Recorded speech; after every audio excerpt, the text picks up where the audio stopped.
Now we are streaming, and we want to make sure the voice is still there. That's good. Okay. So, okay. There we go. Oh, I closed the phone. There we go. All right. So inside Logic Sim, there are symbols that we can use for this homework assignment. One of those is called a 7-segment display. It looks like this. This is how old calculators used to display things. You can basically display a lot of things including all the digits, and some of the letters can be displayed pretty easily. So to find out how to display cisp310, you basically just turn on certain segments over here. So just to illustrate what I mean by that, let's use some constants to turn on some of the segments. So we go to wiring. We can, well, if you want to, you can use individual pins too, which is going to be quite painful. But it does allow you to play with, experiment with the thing. So we have 4. We have 8. It's called a 7-segment display, but it has an extra period, so that's why there are 8 inputs. So this is one quick and easy way to kind of just play with it, which is not a bad idea because you want to play with this in order to figure out what to do to generate the letters and the digits. Okay. 1, 2, oops. 3. Okay, so pretty simple display. So you want to turn on something, you can see how this pin is corresponding to that one segment. This pin is corresponding to that segment. This pin is corresponding to that segment, and this is the dot, and so on. So the idea is to make a C and an I SP310 using this. Okay, and this has to scroll. No, there's only one digit. It would use the same display to go through CISP310, CISP310. So we don't have all the components yet. Okay, so I'm introducing the components that you will need one by one. But this is the output. So what you can do is to figure out, okay, if this is turning on this one, okay, that's good, that's good. And that's not what I need. This is not what I need. That's it. And this. We got a C. Is that making any sense? And if you turn off this one and this one, we got an I. Okay. So you just you can either do this by experimentation, or you can better go to the library reference, go to input output, and then just look up a 7-segment display, and it shows you exactly how the pins are wired up. So that may be a slightly better way to do it, is to look at this diagram and then say, okay, I want this pin to be a 1, I want this pin to be a 0 to display a particular letter or digit. So that's the first part. Okay. The second part has to do with a note that I have linked into Canvas. I only did it today, so you guys haven't seen it yet. It's called clocked circuits. So in clocked circuits, there is a little discussion of a register, okay, which is something that we can go over, but I'm not going to go over my own notes. I want you guys to find the ones in Logic Sim, because Logic Sim has its own documentation, which is great. Then we have a general discussion of synchronizing operations using clocked components. And then we have something that looks like this. Okay, which consists of a register, an adder, and just an output pin, just so that we can see what is the actual output of the register. So let's go ahead and create something like this, but not exactly the same, so that we can play with it. Okay, so we switch back into Logic Sim. So we keep this one around. We can always just name it as something else. So we'll keep this one around, and we'll name main as 7-segment test. And then we'll go ahead and make a new circuit and name this one add register, okay? Because it's going to have an adder and also a register. So we go to memory to pick out a register, not a shift register, just a normal register like that. and then we go to Arithmetic to pick out an adder, like so. There we go. And then we have no idea of how to use these two components. What do? We go to Help, we go to Library Reference, and then we go to either one. Okay, let's check out the register first. So this is the internal documentation of a register in Logic. Okay, so I would suggest that you guys read this documentation to understand how to use a register. It is not that different from the registers that we have already talked about. What is a register again? Yep. I was actually going to wonder if we could just make our own. If it functionally behaves the same way, yes. Okay. Okay. So a register is really a multi-bit, gated, clocked, resettable D flip-flop. Does that sound about, somewhere? Okay. That's because that's what we talked about before the exam. All right? So if you don't know how to use a register, this is what we do. We're going to read the documentation. A register stores a multi-bit value, which is displayed in hexadecimal within the rectangle, which is this part here.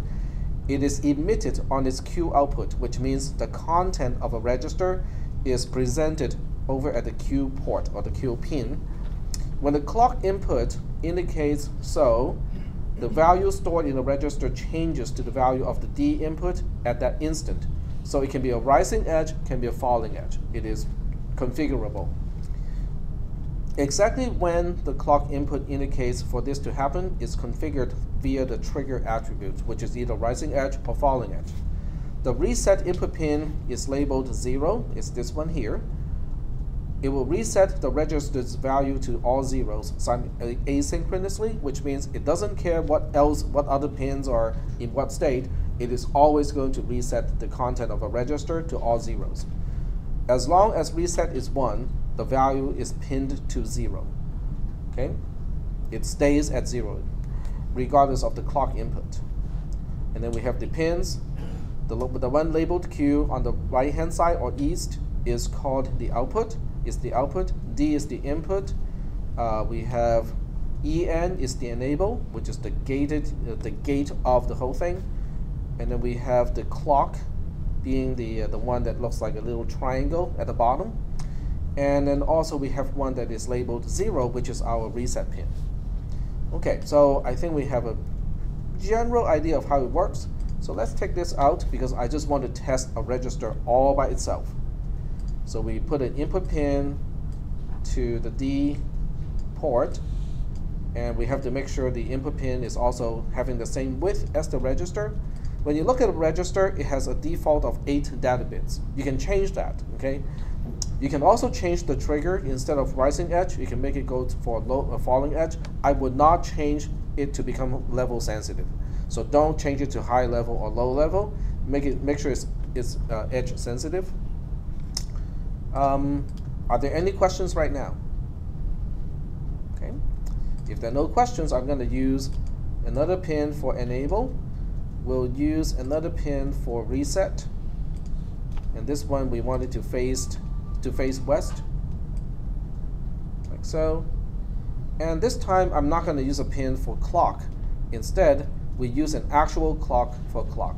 So you go to wiring, and you pick out a clock signal, and then you use that to specify the clock, which is this guy here. All right.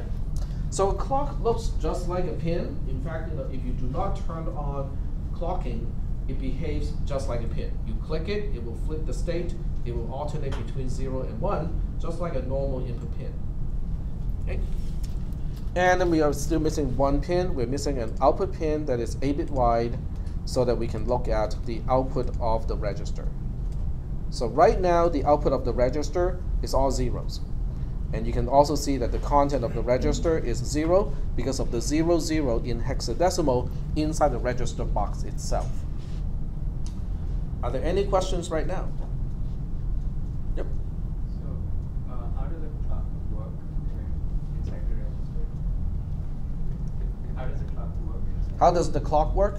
Okay, that's a fair question. So the way the clock works is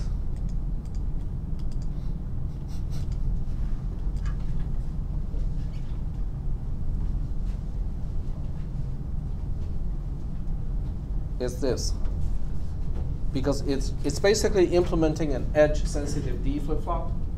So it is the same logic that makes it work. So this is something that we talked about before the exam. So the way it works is the only time it samples the input to update the internal state of the register is when you experience a rising edge.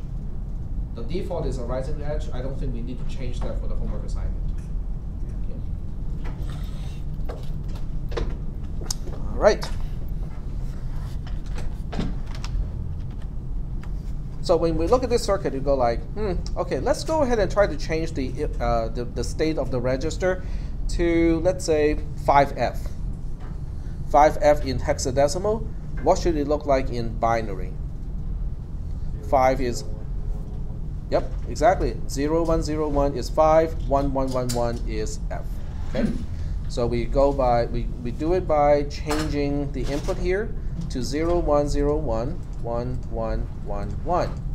Nothing happens to the register because of two reasons. One, the enable is a 0, which means the register is not enabled, which means it doesn't pay attention to anything at this point. Okay, let's enable that.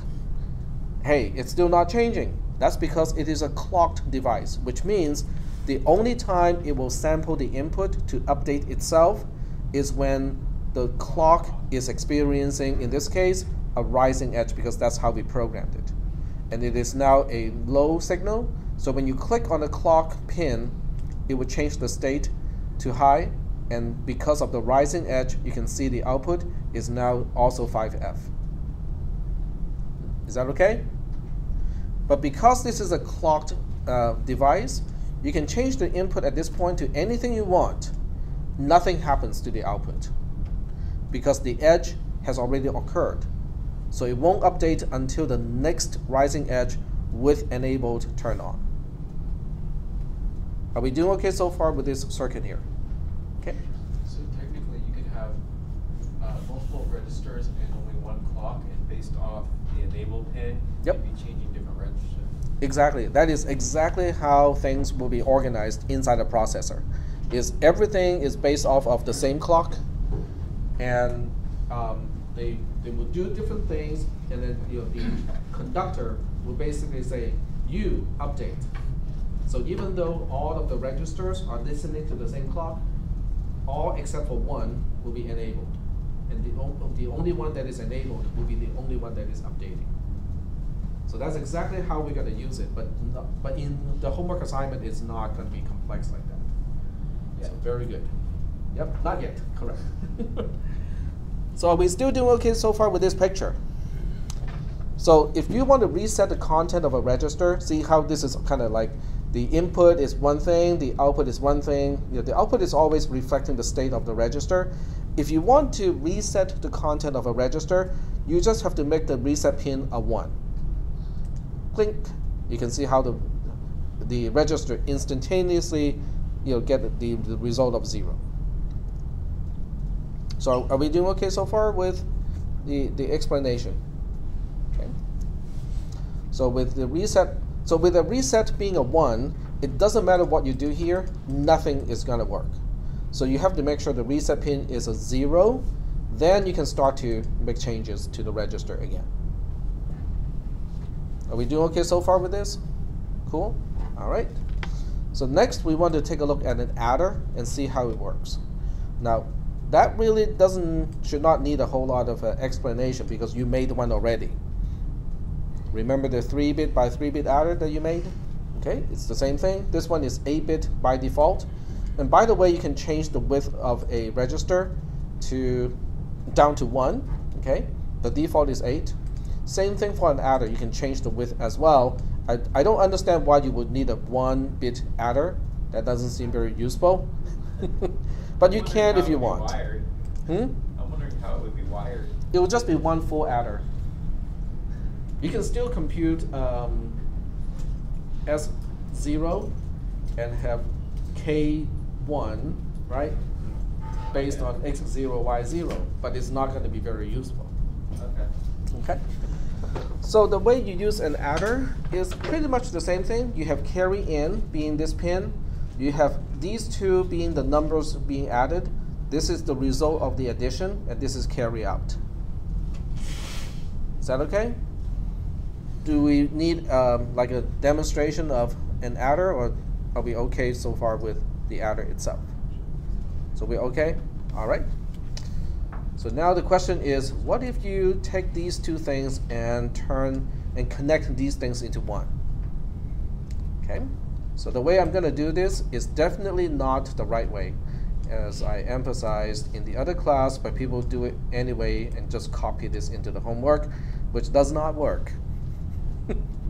Okay. So I'm going to put, take this away and make this go back to here.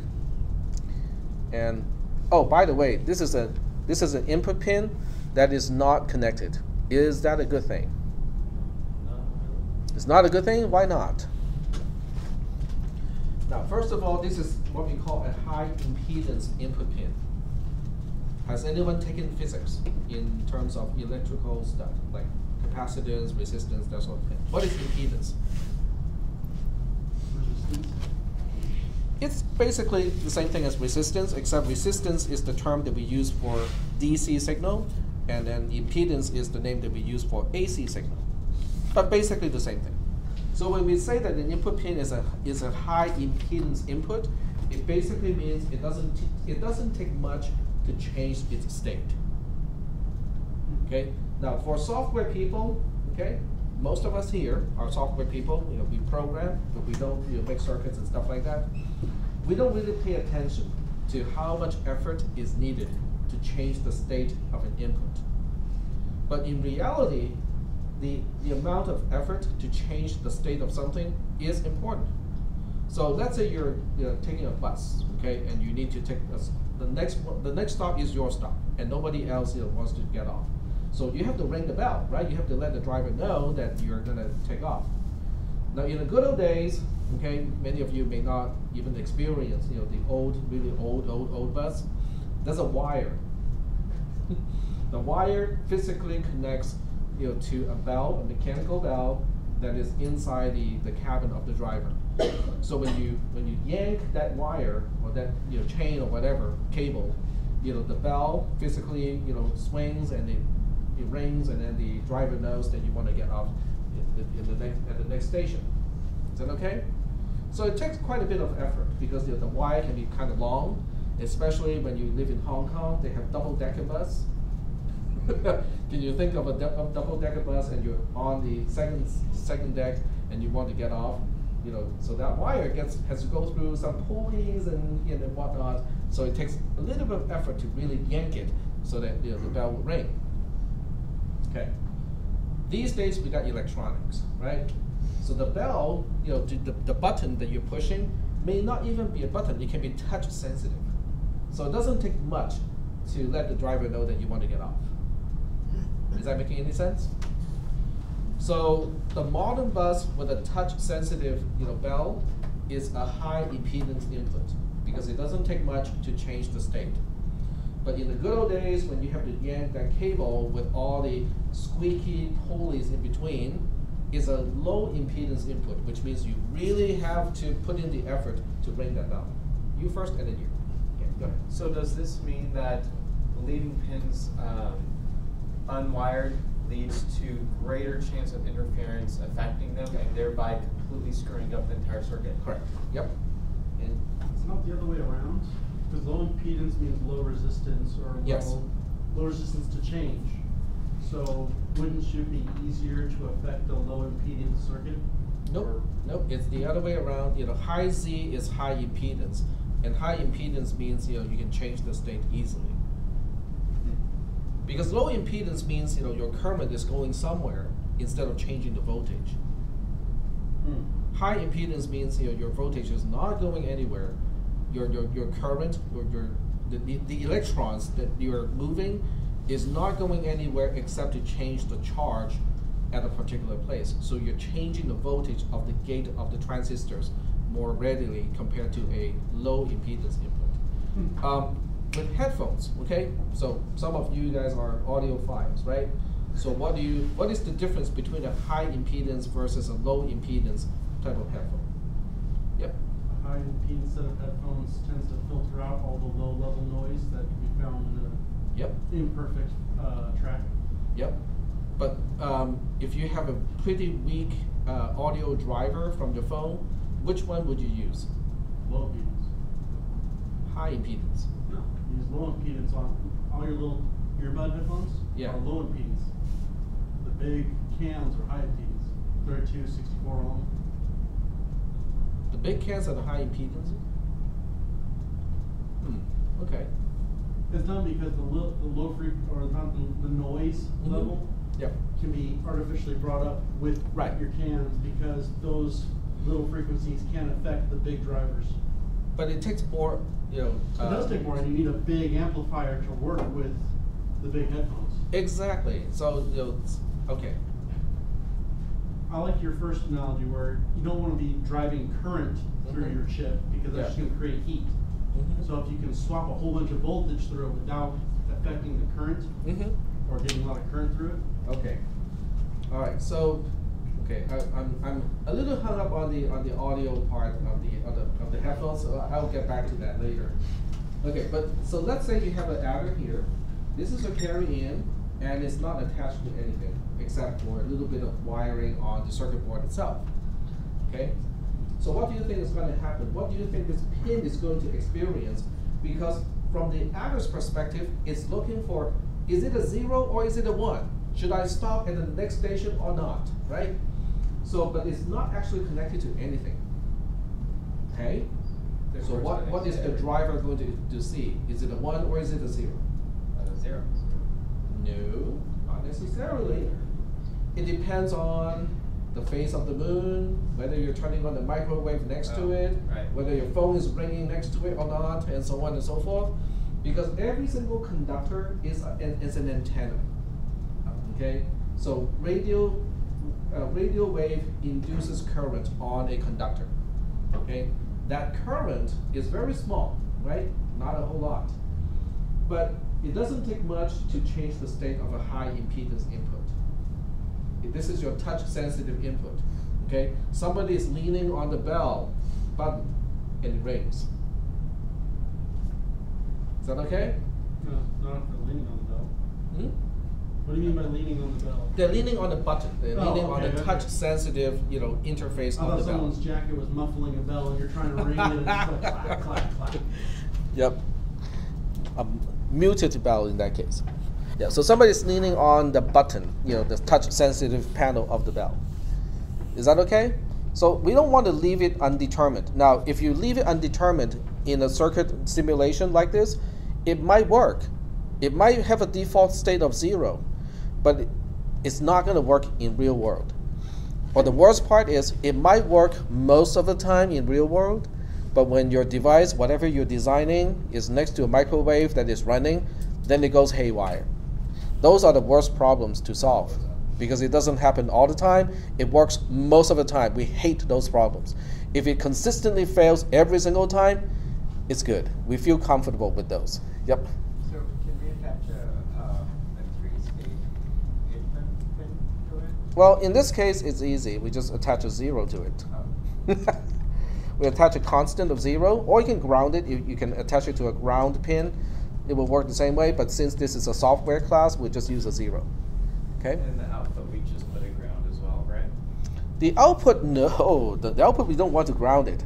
Okay, so let's see what happens when you ground the output. Because ground is basically 0 volt. So when you do something like this in a simulator, it gives you a red wire. Because in this case, because of the number that we're adding, because we're adding 11010000 to itself, we do have a carry as an output. So the carry out is trying to drive the output to be a high state, but ground is forcing it to be low. So now you have what we call a crowbar In the circuit design, it's called a crowbar or a dead short, which basically means the adder as an actual electronic circuit with transistors and whatnot is trying its best, pumping as much electrons as possible to change the state to be a 1, except it is ground. So it's going to burn out the adder in this case. So you don't want to connect any output to a ground or power. Lesson learned. I do not want to turn the entire world into a giant bit of 1. So definitely don't want to do this. You can leave an output pin unconnected. That's fine. It is safe. Okay. It just means that we don't need to use it. That's all. Is that okay? Okay. All right. Cool. All right. So what is this circuit going to do? Okay. Let's take a look. We still have a reset here. Okay, so the reset pin is still going to do what the reset pin does. Okay, it resets the content of the register. You can force the content of the register to something. In other words, I can force this to 0, 5. Okay, because otherwise, it won't be very fun to play with this if you cannot inject a value into the register. So what we want to do now is we're going to clock it through and see what happens to the register. What do you think is going to happen to the register when I give it a clock, another transition from low to high? I think I double it to A. It's going to double to A, 0A, right? 0A, yeah. Because the output of the register, which is currently 5, you can click on the wire, by the way. If you click on any wire, which is quote unquote a node, it will show you what the value of the node is. If the node is a single bit, it would use the color to indicate its state. Light green is a 1, dark green is a 0. In this case, this quote-unquote wire is really a bundle, which means it is a multi-bit wire. When you click on a multi-bit wire, it will display like this. It will spell out the actual bit values of each conductor inside the wire, inside the bundle. Is that okay? It is a really helpful debugging tool. It's just kind of like watch or print inside GDB. So right now, so you can see how these are going into the 2 inputs of the adder. So the output of the adder is already an A. It's already 1010, which is twice the value of 0101. Does that make sense to you? The adder itself is not clocked. It is not waiting for enable. It's not waiting for a transition. The moment you change the input, after a certain latency, it changes the output. So, is that okay? Okay. So that means this here, the D port of the register, is already 0A. But the register is not changing to 0A yet, because even though it is enabled, we are not having a rising edge of the clock yet. Okay? So the moment I change the clock to high, it changes to 0A. Is that okay? But this also means the output of the adder is now what? It's going to be 10100. It's always padding zeros because it's multiplied by 2. So it is now 000101010. And what does that look like in hexadecimal? 20, right? It is not a 14, you're close.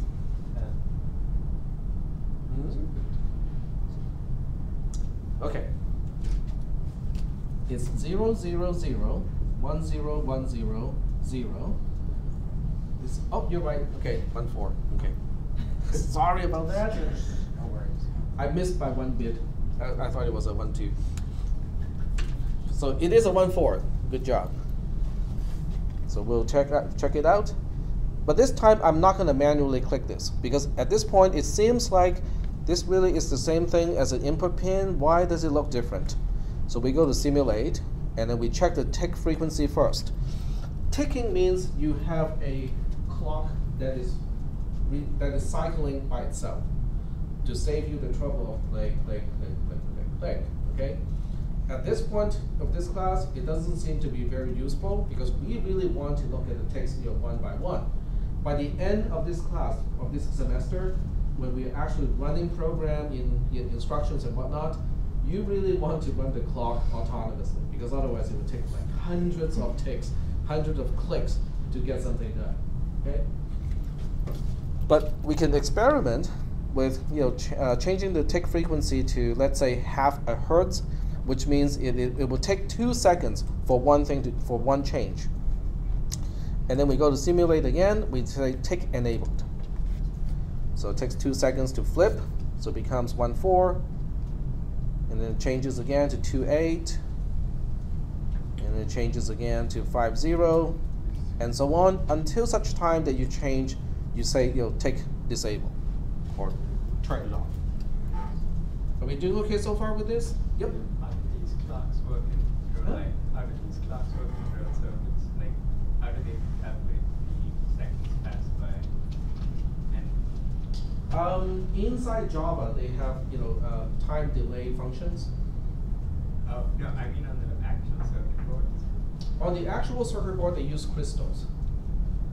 So when you have a real computer, you have crystals, and then you have phase lock loops or PLLs. So crystals can generate frequencies in probably the hundreds of megahertz range, but not beyond that.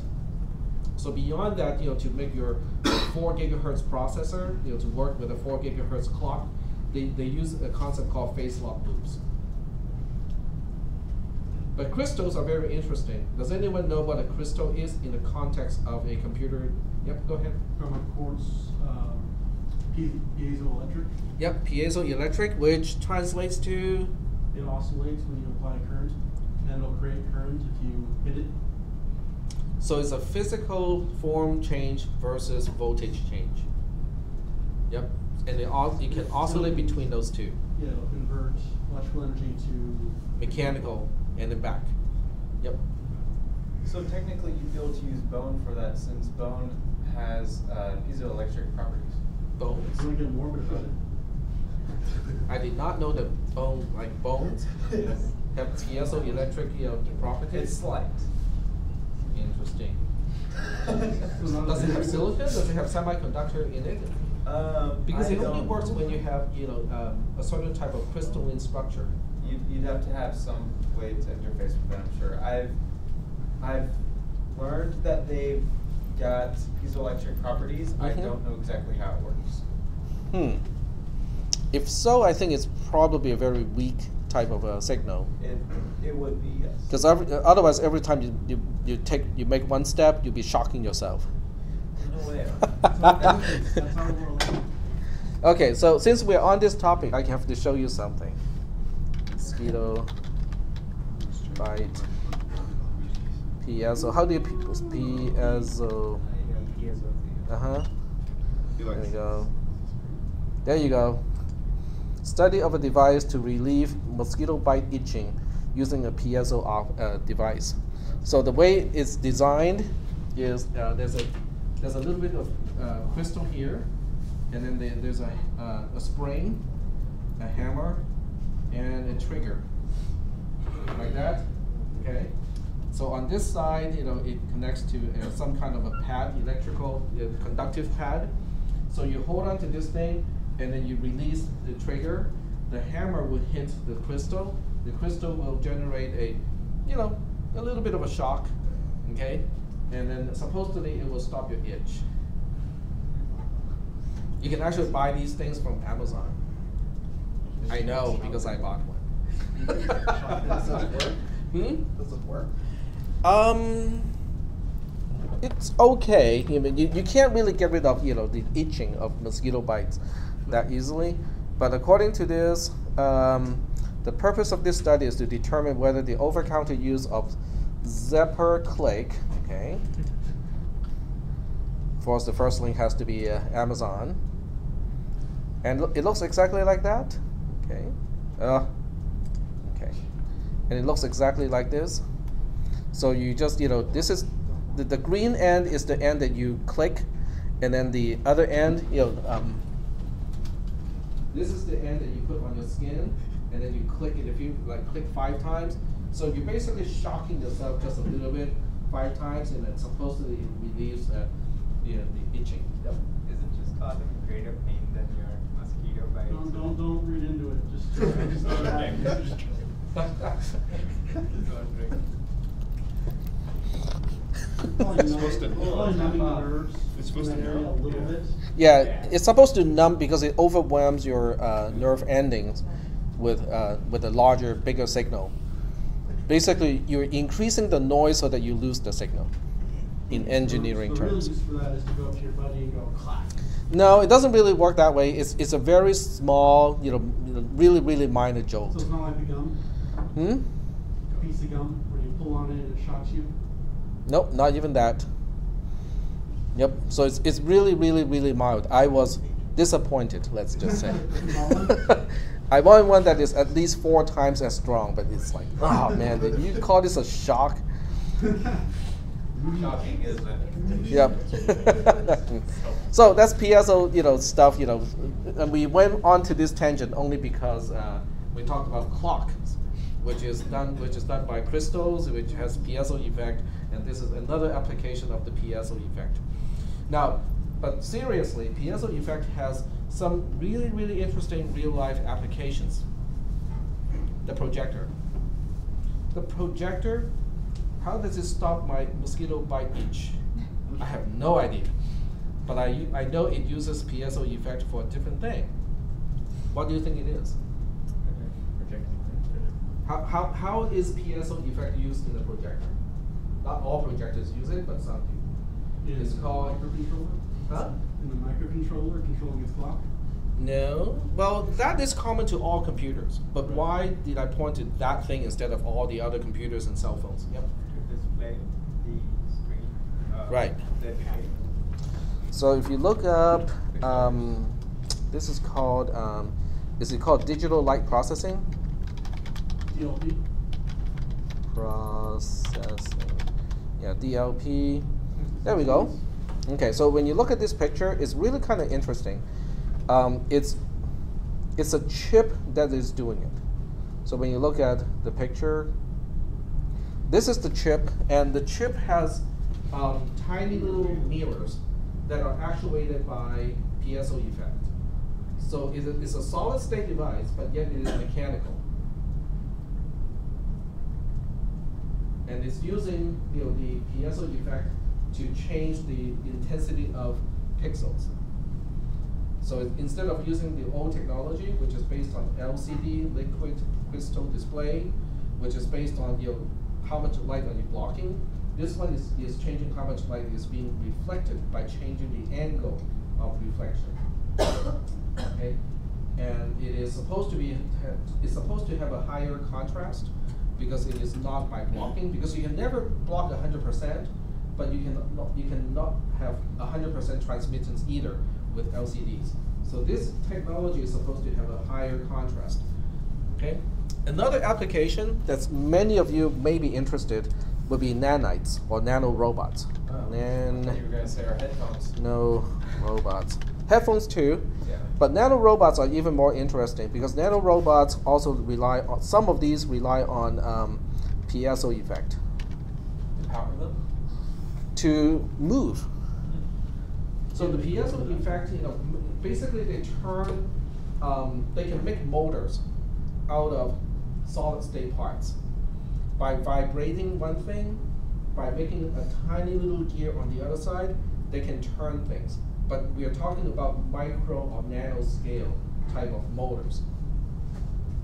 Things that can swim in your bloodstream without causing problems. We are talking about that scale. So Looks like the top one actually is talking about powering them. sorry? Looks like the top one's actually talking about powering them. That's possible too, but it looks like, Like you could. oh, using ultrasound to excite a piezo effect in order to transmit power to the nanobots. Yeah. Yep. So that's what this one is saying. Yep. And then of course you could use it on the other end because it's not just physical deformity to electricity. It's electricity to physical deformity, and so on. So you can use it both ways, possibly using the exact same elements. Yeah, let's see. Risk programming in hardware. Yep. Well, you guys can look it up, a little bit more after class, but it's interesting, what people are now doing with piezo effect, because they can use the traditional way of making chips, but instead of making chips for computation, they're making chips that have moving components. Okay. Another big application of technology like this has to do with self-driving cars too. Self-driving cars, how does that have anything to do with piezo effect? We don't have anything like using piezo effect to produce the torque of a Tesla. Okay, a Tesla is a pretty big car. Okay, and piezo effect is only useful for something that's really, really small. What do you think is the most expensive component of a self-driving car? The battery. The battery is one. The sensors. The sensors, one particular sensor is super expensive. The track. The LiDAR, okay? The LiDAR is the most expensive component. A LiDAR basically is like a radar, except it relies on infrared light. So it basically scans through space, and it can tell how far the LiDAR itself is away from each point that it scans. So it's kind of like, what is the device that you can put onto a Xbox? Kinect. So it's kind of like a Kinect, except the range is a lot further and it's a lot more reliable. Is it the one which is spinning on top of the Xbox? Yep, exactly. So with the older, self-driving cars, is the one thing that keeps spinning because it's basically using a mirror to project the infrared light, and it has a sensor to pick it up, so they can tell, how far am I away from that pole, and they can even the resolution is high enough to identify, is that a dog, is that a person, is that a light pole, is that a tree, and so on. That is the most expensive component on the self-driving car. So when you look up LiDAR and look up piezo effect, you probably will find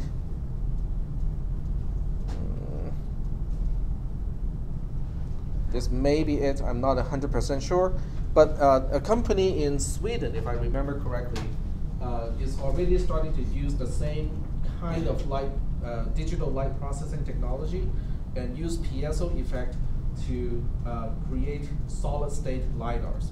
So the LiDAR would go from a range of several thousands of dollars, and that's the cost to the manufacturer, to hundreds. So as a result, it can make self-driving cars less expensive and make it more common. So the piezo effect is a very interesting effect, and it's being applied in many different areas. But getting back to your homework assignment. Yep, we can digress all day long. All right, so if this keeps going, this will all become zeros, because every time we clock, it's shifting in a zero from the right-hand side and shifting all the non-zeros to the left-hand side, one digit at a time. Okay, click, click, click, done. It's all gone. Okay, so this may not be the right circuit for your homework assignment, but it has the right components. It's just wired incorrectly. You will need one more thing for your homework assignment. So the third component that you need for your homework assignment is a ROM. So we'll say this is ROM test because we are testing how to use a ROM. A ROM is a memory component. So you just pull a ROM out of your memory component. It looks like this. Okay, so in order to learn how to use this, once again, we go to LogicSim documentation. We go to the memory library. We look up ROM. ROM is read-only memory. So all you need to do is to provide A, which is the address. You specify 1 to cell to select the chip, and D will tell you what is the content at that address. Okay? I'll show you an example. Nothing is better than an example. Okay, so A is a multi-pin. So once again, you can specify different width of the bits here. I'm going to change it to like 5, okay? Just so that it's easier to deal with. So this input pin will also need 5 bits because this is connected to the 5-bit address. The output is 8-bit. You can change that too. See how your data bit width is by default 8. You can change it to some really odd number like 11 if you want for your homework assignment. But you might want to keep in mind that this is one of the degrees of freedom that you have, because it might come in handy. But the default is 8. So I'll hook it up to an 8-bit data pin, output pin, like so. And the select pin is by default selected, but once again, this is a high impedance input. So even though it is working already, we still want to drive it. In other words, we want to specify, is it a 0 or is it a 1? Do you see how the output turns into all X? It simply means that the output or the output pin is not driven anymore. It's high impedance, it's floating, but nobody is telling it, oh, is this a 0 or is it a 1? That's why it appears X. It displays X for that purpose. Okay. The moment we turn on cell select, it will display the content that is being addressed, and this is location 0. Are we doing okay so far? Okay. So you can change the content of ROM by going to edit content, and at this point, because this ROM only has 32 locations, that's why we only got 2 rows in the text editor. Each row has 16 items or 16 locations of RAM. The 0, 0, and 1, 0 all the way to the left-hand side is the address. So this means this 0, 0 means this location is 0, 0. This 1, 0 means this location is 1, 0. Is that okay? All right, so let's go ahead and change one of the locations to non-0, 0, because that's kind of boring. You just have to click on one location and change it by typing the new value in hexadecimal. So let's say we want to change this one to F7. Okay, so that's F7 right there. F7 in hexadecimal is 1, 1, 1, 1, 0, 1, 1, 1 in binary. So once again, F7 is 1, 1, 1, 1, 0, 1, 1, 1 in binary. But our first concern is, okay, let's click here. I don't think it saves it automatically. Last time I did something like this, I had to reset simulation in order for the content to get into the ROM. So now that I have reset the simulation, save as well. Yeah, you didn't hit save when you I did not have to. Yeah, the content of ROM is automatically saved with the logistim file itself. You only need to right-click and save it if you want to store it in a separate file. Okay. Is that okay? So if you want to copy the content of one project ROM to the ROM of another project, that's what the save and load is useful for. On the other hand, if you're just saying, okay, this is my project, I want to keep the ROM of this value, it is saved along with the logistim file itself. Okay. So what we'll do is we want to address that location, but where is that location? It is right here. So if this is 1, 0, this one is 1, 1, 1, 2, 1, 3, 1, 4, this is 1, 5. So I need to specify 1, 5 with the input pin because that's connected to the address port. 1 is just 1, 5 is 0, 1, 0, 1, and that's our F7, and that's also the output. So are we doing okay so far with how a ROM operate? Okay, well, we got all the pieces except for one thing. I'm gonna go back to one. It's a really, really minor one, but nonetheless, it is important. So I'm gonna go back to 7-segment display and okay, change one of these pins to a button. So when you go to input output, there's such a thing called a button, okay, which looks like a button, a cross between a button and an input pin. The only difference between an input pin and a button is a button is momentary. In other words, it is by default off. When you press on it, it is on. When you depress it, it is off again. So it's just a momentary spring-loaded button. Okay, so you have all the components now. So now the project is to say, how do you combine all of these components so that you can have a 7-segment display that will just kind of go through C, I, S, P, 3, and then back to cisp310. And I want each letter and each digit to have the same amount of time to display. I don't want it to look like CISP blank and then CISP blank. I want it to circle through the 7 characters evenly with no pauses. Is that okay? I also do not want anything that should not be lit up being lit up. Like this period here should never be lit up. So I want to make sure that it's never lit up in any case. Huh? That's where you put a button there. You can put well, you can only use one button, okay? So there are some restrictions, but you can use any number of constants. So let me go back to the homework description, because there are certain restrictions that you have to observe.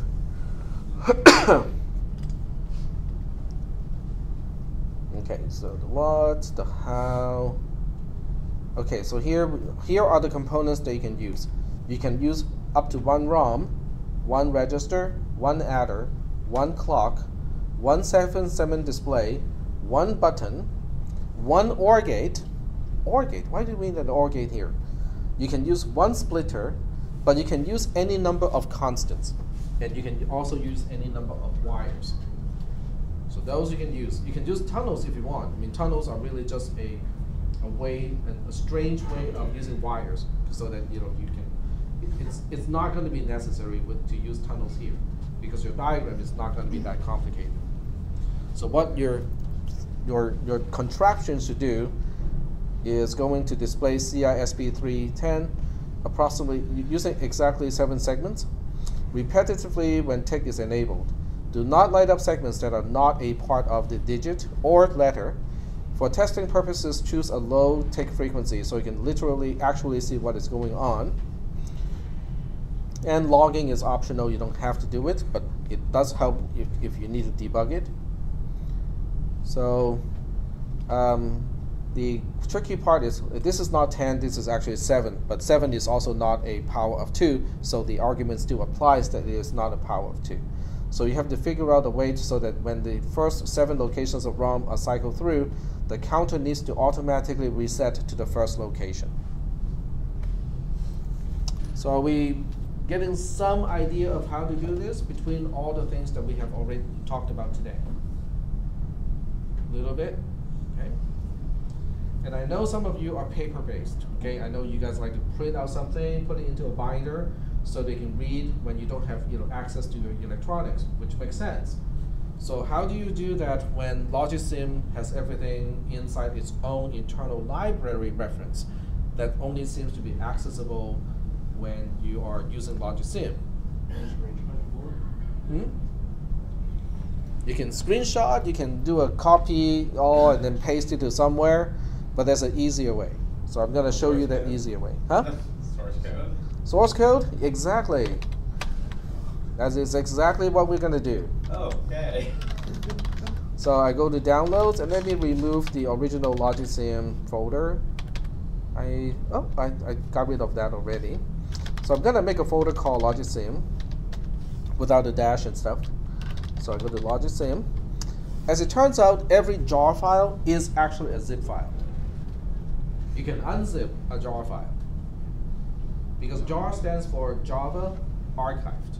Okay, so it's an archive of kinds, and the compression that it uses is the same as the zip file. If you do this in Windows, you might need to rename your jar file to have an extension of ZIP first, because Windows is sometimes a pain. When you try to convince it to do something, and it says, no, I know this extension. I know how to deal with this extension. Let's use Java to open the jar file. So you have to convince Windows by changing the extension of a jar file to zip first, and then you can unzip it. Okay. So I'm going to do the unzip here, and the jar file is logisim-generic . Okay. I do it on the command line. You can do it with the GUI tool in Windows. Right-click and expand. But remember to rename the jar file to zip first. And here we have a whole bunch of stuff. So when we say a whole bunch of stuff, what are we talking about?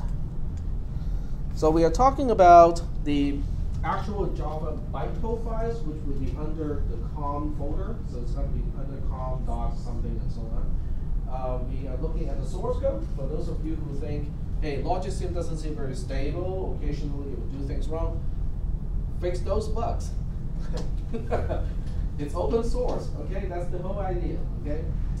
But you also see documentation, okay? So we're going to go to doc, to ls, and you see certain things like, you see German, Deutsch, English, Spanish, I guess that's Portuguese, Russian. What is EL as a code for language? Huh? No, Spanish is ES. And there are two versions of ES2. There's Mexican Spanish and there's also Spain Spanish. But EL I don't know for sure. I want to say Esperanto, that would make sense. That would actually make sense. It would. In the context of this kind of class, yes. But it doesn't have an L, does it? No, but S is taken. So I have no idea what EL stands for. Apparently Greek. Greek. What? I googled it. It says EL is Greek. Okay, that's interesting. All right, so what we do is we go to EN. Okay, for most of us, we use EN, English. And what do we see? We see contents.xml, HTML, icons, blah, blah, blah. We go to HTML. And what do we see? Index.html. You don't have to take a web class to recognize the significance of index.html. When you go to a website, without specifying what page you're going to, it is going to pull index.html or index.php or index.pel and so on. So what do we do? I found the file. How about we just say that? Tell the browser, hey, I want to look at this page. And it looks like this. Library reference. And we are interested in, tell me which one you want to look up. Huh? Register. Okay, so we look up register. And here's register. But this is inside the browser, which means you can do Control P and print it. Okay? And for those of you who have a Kindle and you insist, I want to read everything from my Kindle, email that PDF to your Kindle account and you can read it on your Kindle. You can email it to yourself, using your own email address. You can then open the PDF on your phone. You can open it on your laptop computer. You can put it onto your Google Drive, which is going to have a name change soon, I guess, in December. Yeah, they want to change it to what? What was it? They didn't say it yet. They just said they're changing it. It's marketing. We don't care. Well, they changed the name to Alphabet. Yep. So anyway, so this is how you can access the content of the library reference using a browser, which enables you to print it out. You can copy and paste it. You can change the documentation if you want to using the HTML editor. You can post it on your website if you have a website somewhere. You can just go to your own website and read the documentation anytime you want to. Is that okay? So are there any other questions regarding this homework assignment, the music box homework assignment? Pick me, pick me. Why the music box? What does it have anything to do with computers and processors and stuff like that? Timing. And the music box is one of the easiest kind of automation. Yep, go ahead. I would say just learning how all the components work together at a simple level to understand how they work. Yep. I was thinking the display. I was thinking just learning how to translate the binary and the symbols that we've been using into something that's actually displayed for a layman to understand. Yep. Well, that too. But what is the processor? We have already talked about the two most important parts of a processor. Okay, we talked about the adder, the subtractor. Okay, we talked about the registers. Those two things are the most important parts of a processor. registers are used to store the result of a computation and also provide values to compute, okay, because they are memory devices, remember. And then the adder and the subtractor are the main components for computation. Now we can talk about dividers and multipliers and stuff like that, but they're just kind of more complicated versions of the same kind of stuff. So, so conceptually, we don't really need those, okay? So we'll just kind of leave those out of the picture for now. So when you look at the picture, we have arithmetic logic unit things, okay? The ALU, which stands for arithmetic and logic unit, it does all the computation. We can add, we can subtract, we can also compare, right? Cool. And then we got registers that can store the result of computation. It can also produce or supply values to be computed. Okay, that's what a processor do most of the time. But this is all inside the context of a von Neumann architecture. And can anyone remind me what is the contribution of von Neumann to modern computer architecture? If it's not for him, what would you be doing when you update your apps? Has to do with the pre-listed set of instructions or something.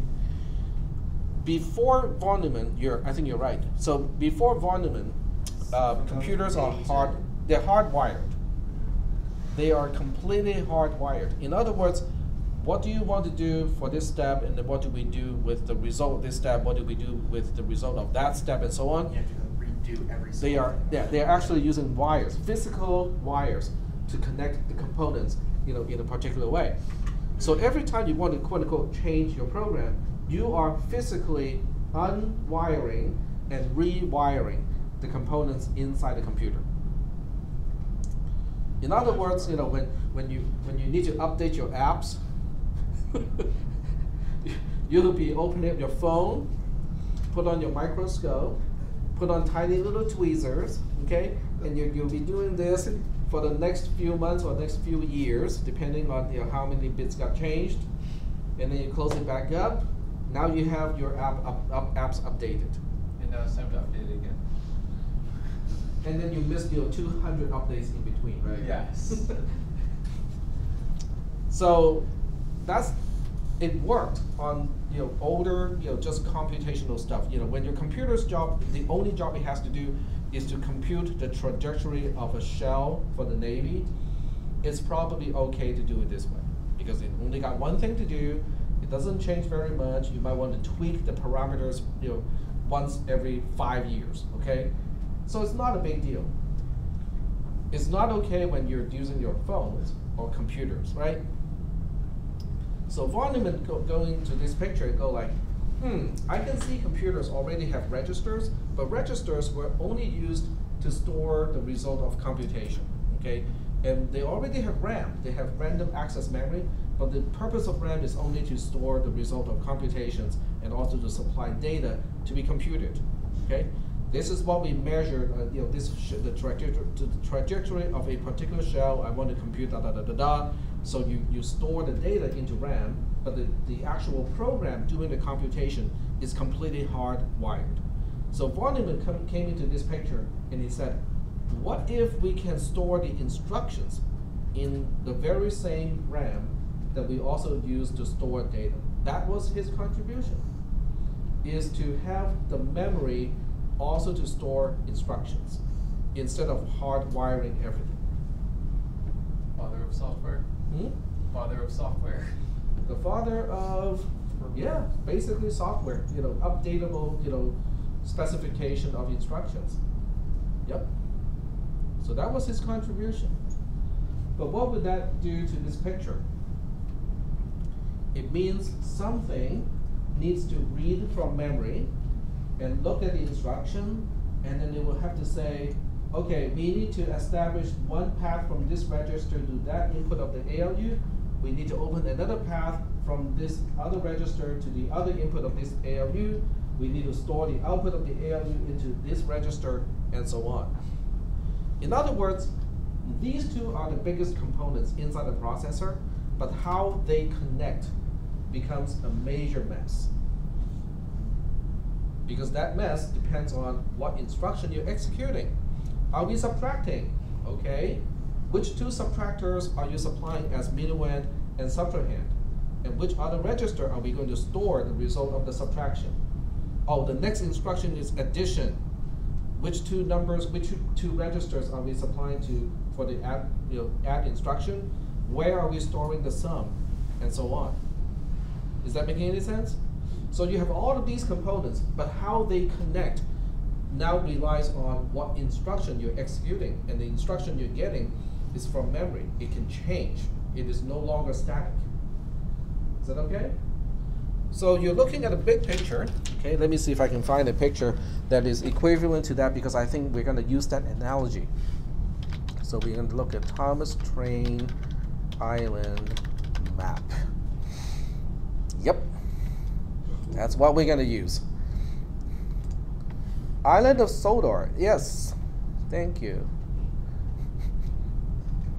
Display, open link, open image. I'm going to view image, there we go.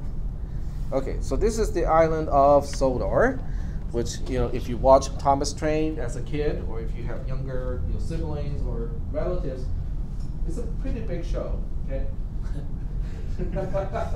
Okay, so we got the processor. This is the entire processor, by the way. Okay, so we got the ALU, being a depot. We got certain stations, being supplying the registers, and other stations are doing various things. Your trains become the transportation, right? It becomes a signal going from one station to the depot, and from the depot to the factory, and so on and so forth.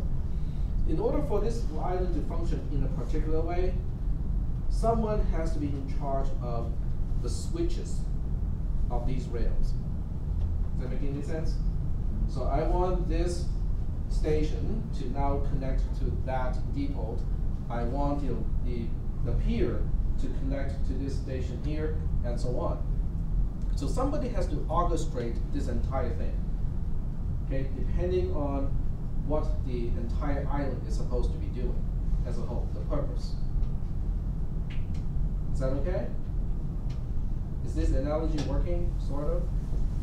So we got, the ALU being here somewhere, we got the registers being here somewhere, and then you're also getting instructions from outside of the island, because the instructions are stored in RAM, which is not a part of the register of the processor itself. So you have some trains that are dedicated to go outside of the island to grab the next instruction in, and then somebody has to read that instruction and go like, okay, we are told to do this. Okay, you go connect those two tracks, you connect those two tracks and move things around to produce the actual result. Okay? So who's in charge? Why is the music box mentioned in this entire thing? So I'm pretty sure next time we'll be watching at least a part of an episode of the Thomas Train series. So we want to look up the FAT controller, Sir Topham Hatt. So he is the guy, yep, who's in charge of the island. So he's the guy who's going to determine, okay, we have an order to do da-da-da, let's connect this track to this track, let's connect this track to that track. Thomas, you go from here to here, Henry, you go from here to here, and so on. But he needs to synchronize the timing, doesn't he? Because otherwise, these trains will run into each other if you don't control the timing and if you don't time everything correctly. So if you watch this show, you know that the FAT controller has a watch, okay, and he's very, conscientious about timing. Everything has to be on time. Okay, that's your clock. You have a system clock that is distributed in the entire island. Everybody knows what the current time is. Okay, depending on whether it's edge sense, which edge it is sensitive to, everybody will do a single thing at a particular time. But we also have tracks, okay, to switch from one track to another track, so you can have, okay, so it is not uncommon. You have a track that goes to a split, okay, like that. So depending on how you switch here, this track can go on here, it can go on to the alternative as well. So we have to synchronize the operations with the switching of the tracks as well. Okay?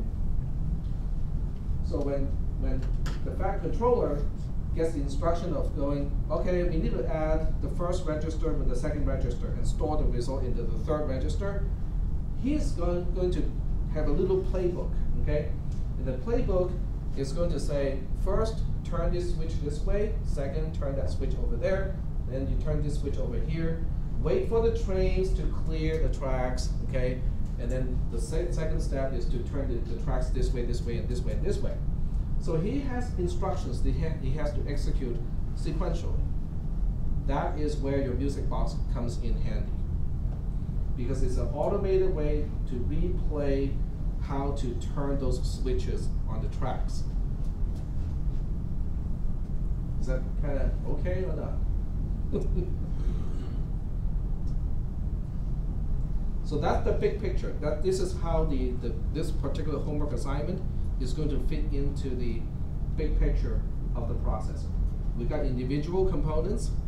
Now we need a mechanism to coordinate the components. You can also look at the music box mechanism as the conductor in an orchestra. We got the basic musical instruments already, but if each one is playing on its own, you don't get music, you get noise, right? So you need a conductor to give everybody the same time base, okay? Tick, tick, tick, tick. But also the conductor is not just giving you the tick, tick, tick, tick, because otherwise you just need a blinky light to do it, right? You don't need a person to do it. So in the concert, what does a conductor do? Why is it moving like this and like that? What is it tell? He's keeping track of the time. But not just the time. He's also doing something else. Rhythm is time. Louder and who start. Sorry? Who plays louder and who plays quieter. Exactly. He's coordinating, in real life and saying, okay, violins, you guys are a little bit too much, shh, shh, shh, like that, and then flutes, because flutes are very quiet instruments. It takes like 20 flutes to overcome one saxophone in a band. How many people play band in high school? I was orchestra. Yeah. Okay. Sorry? I was orchestra. Orchestra, okay. But, okay, trumpets then. Okay, comparing a trumpet to flutes. How many flutes does it take to at least, match the tone and the intensity of a trumpet? What type of instruments? I was string. Huh? I was string. String, okay. Violins are pretty loud. One single violin is pretty loud compared to a flute. So anyway, so the conductor also has that job of coordinating the components, so to speak. And that's what the music box is doing. It's doing both the time base, tick, tick, tick, tick, and also the coordination. You do this, you do this. Okay, now switch. Okay, you do this and you do this, and so on. Okay, so there's a big picture. We are running out of time, but I do have some reading assignments for you in addition to the homework assignment. I want you guys to read ahead of me, ahead of the class a little bit, how RAM works and how mux and demux work in the library reference. And I can show you exactly where to find it too. So the mux and demux, they are plexers. So this is a multiplexer, this is a demultiplexer. So those two I want you to read just a little bit ahead of me, and also how RAM works, because those three components will complete the entire picture. Then it becomes just a matter of, okay, so how do we connect the multiplexers? How do we connect the demultiplexers? Each one, okay, when you look at a multiplexer, it's a railroad switch. In this case, you have 4 inputs and 1 single output, and then you have the signal over here to say which input connects to the output. Okay, it's basically a switch. You have a demultiplexer, which is the other way around. You got 1 input and 4 possible outputs. So you have 1 signal controlling which way should I connect. Should I connect this input to this output, this output, this output, or that output? It's a switch. The only difference between the electronic version versus a railroad switch is in real world, a railroad switch is bidirectional. Trains can go in either direction. but in electronics, it is unidirectional. That's the only difference, and that's why we got mux and debugs, because one is one input, multiple output, the other one is multiple input and one output. But they are basically just switches. Okay? So once we have all of these things, then we can actually look into an actual processor that has all of these components, but missing the coordination part. So then the question becomes, how do we coordinate? I want to do this, I know all the components are here, I know all the switches are here, but who should do what at what time? Then becomes the next question. So are we doing okay so far with the big picture? Even though your homework assignment is addressing a small component of the big picture, I do want you guys to kind of see how it fits into the big picture. All right, well, that's a good reminder that it's time to end this class. So I'll see you guys over at the lab, because with this homework assignment, you might have questions as you work on it.